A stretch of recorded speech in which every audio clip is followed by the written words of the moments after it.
नमस्कार साथियों, आज हम बीपीएससी के जो है घटना चक्र, जिसमें बीपीएससी के जितने भी 69वीं 68वीं 67वीं और बीपीएससी टीचर टीआरई 1 टीआरई 2 और टीआरई 3 के जितने भी एग्ज़ाम हुए हैं उन सभी में जो है आज हम साइंस में बायोलॉजी का जो है वन लाइनर क्वेश्चन करने वाले हैं हम।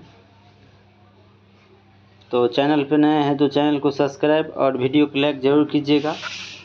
तो आइए हम शुरुआत करते हैं। जीव विज्ञान का पिता किसे कहा जाता है? तो जीव विज्ञान का पिता जो है अरस्तु को कहा जाता है। उसके बाद है कीटों की वृद्धि करने का विज्ञान है कीट संवर्धन। उसके बाद है मिट्टी के वैज्ञानिक अध्ययन से संबंधित है पेडोलॉजी।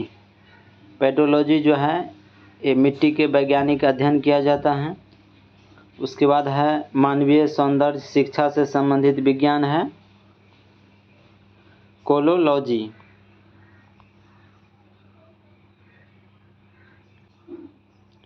उसके बाद है ऑन्कोलॉजी के अंतर्गत अध्ययन किया जाता है कैंसर को।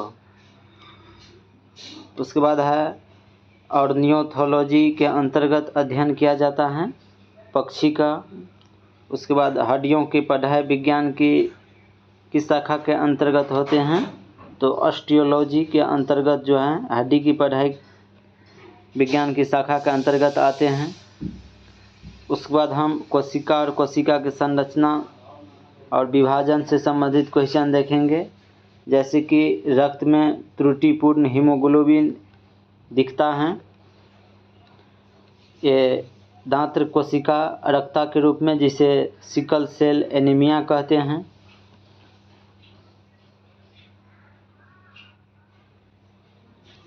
उसके बाद हैं एक जीवाणुविकी जो है कोशिका प्रत्येक 15 मिनट में विभक्त होती हैं, तब जो है 2 घंटे में जीवाणुविक जो हैं निर्मित होंगे, लगभग 256।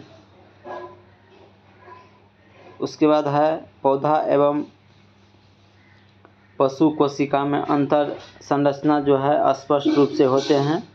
कोशिका भित्ति के द्वारा जो है पौधे में और पशुओं को अंतर संरचना देखे जाते हैं कोशिका भित्ति के कारण, क्योंकि पौधे में कोशिका भित्ति होते हैं और पशु के कोशिका में जो है कोशिका भित्ति उपस्थित नहीं होते हैं। उसके बाद है गुणसूत्र पर जीन की जो है किस व्यवस्था होते हैं? तो वे रेखीय जो हैं रैखिक व्यवस्था होते हैं। उसके बाद हैं मानव गुर्दे की कोशिका में लिंग गुणसूत्र की संख्या होती हैं, ये 1 जोड़े होते हैं। और ये क्वेश्चन जो है बीपीएससी टीचर का जो है एग्ज़ाम हुआ था उसमें पूछे गए क्वेश्चन हैं। उसके बाद हैं गाजर का रंग नारंगी होता है क्यों? तो इसमें कैरोटीन होता है, कैरोटीन के कारण जो है गाजर का रंग नारंगी होता है। उसके बाद हैं लाइसोसोम होते हैं, ये पाचन केंद्रक होते हैं। उसके बाद आम के पौधे और बंदर दोनों की कोशिका में पाया जाता है कोशिका झिल्ली, और कोशिका भित्ति जो है पौधे में जो है पाए जाते हैं, लेकिन जीव जंतु में जो है कोशिका भित्ति नहीं पाए जाते हैं। उसके बाद लसिका का जो है गैर कोशिका हिस्सा पानी के जो है लगभग कितना % बना होता है? ये 94% जो है बना होता है। उसके बाद हैं ग्लाइकोलिसिस की क्रिया संपन्न होते हैं कहाँ? ये कोशिका द्रव में संपन्न होते हैं।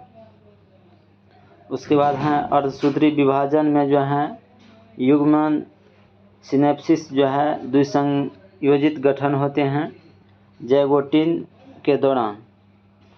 उसके बाद है कोई एंजाइम नहीं होते हैं विषाणु के कोशिका में, कोई एंजाइम नहीं होते हैं। उसके बाद हैं शरीर के प्रत्येक कोशिका को जो है ऑक्सीजन पहुंचाने का कार्य कौन करता है? ये लाल रुधिर जो है कनिकाएं द्वारा जो है हमारे शरीर में प्रत्येक कोशिका को ऑक्सीजन पहुंचाते हैं। उसके बाद हैं कोशिका के शक्ति स्रोत किसे कहते हैं, तो माइटोकॉन्ड्रिया को कहते हैं। माइटोकॉन्ड्रिया को जो है कोशिका का शक्ति स्रोत कहते हैं। उसके बाद है इंटरफेरॉन का संबंध किससे है, ये वायरस से है। इंटरफेरॉन का संबंध किससे है, ये वायरस से है।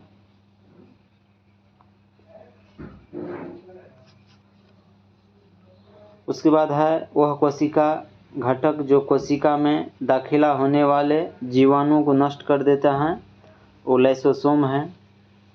उसके बाद है 80% से अधिक सेल में पाए जाने वाला पदार्थ है जल।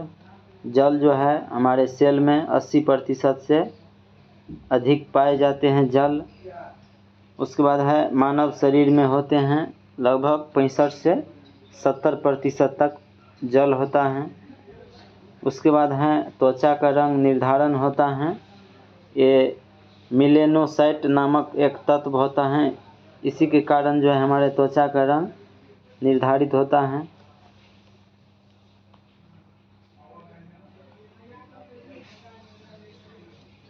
उसके बाद हम पोषक पदार्थ देखेंगे, जैसे कि डीएनए का जो है कौन सा भाग प्रोटीन का सूचना देता है, ये जीन देता है। और ये क्वेश्चन जो है जो TR3 जो कैंसिल एग्ज़ाम हो गया था 1 to 5 का, उसमें ये क्वेश्चन पूछे गए हैं।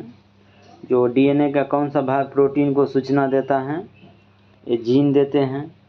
उसके बाद है पाचन के बाद प्रोटीन परिवर्तन होता है एमिनो एसिड में। उसके बाद है रक्त के थक्के से संबंधित एक कारक है विटामिन के, जो हमारे शरीर में रक्त का जो है थक्का से संबंधित है।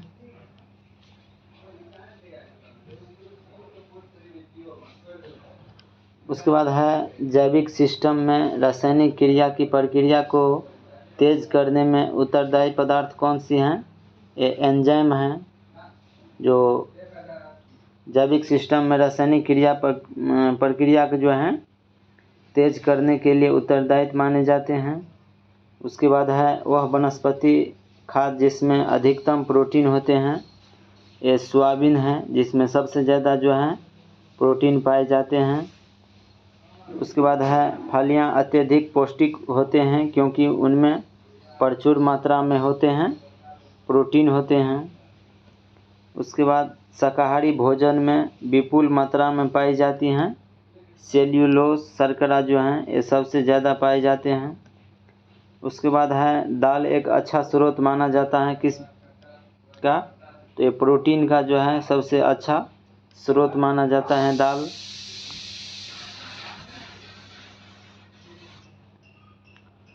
उसके बाद है कार्बोहाइड्रेट के अपघटनोपरांत अंतिम रूप से बनता है ग्लूकोज बनता है।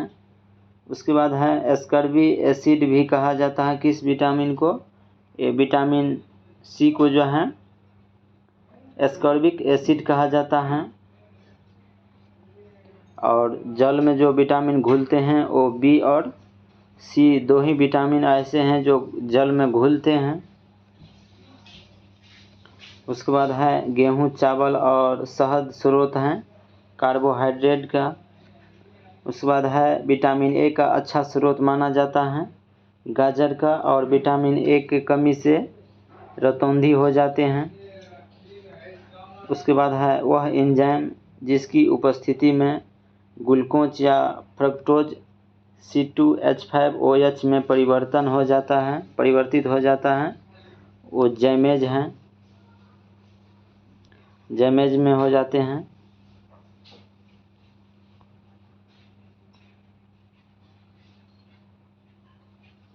उसके बाद है वह एंजाइम जो ग्लूकोज को इथेनॉल में परिवर्तित कर देता है, वो जैमेज हैं। उसके बाद है हमारे शरीर को ऊर्जा प्रदान करने वाले खाद्य पदार्थ हैं कार्बोहाइड्रेट एवं वसाएं। वह विटामिन जो ऊष्मा द्वारा आसानी से नष्ट हो जाता है वो एस्कॉर्बिक एसिड है। उसके बाद है आहार जो मानव शरीर में नए ऊतकों की वृद्धि के लिए जो है पोषक तत्व प्रदान करता है, वो पनीर है। उसके बाद भोजन के डॉट डॉट किस वर्ग में प्रति यूनिट भार कैलोरी की मात्रा जो है सर्वाधिक होते हैं? वो वसा वर्ग में। उसके बाद है वह विटामिन जिसकी कमी से खून का थक्का धीरे बनने की बीमारी हो जाता है, वो विटामिन के है।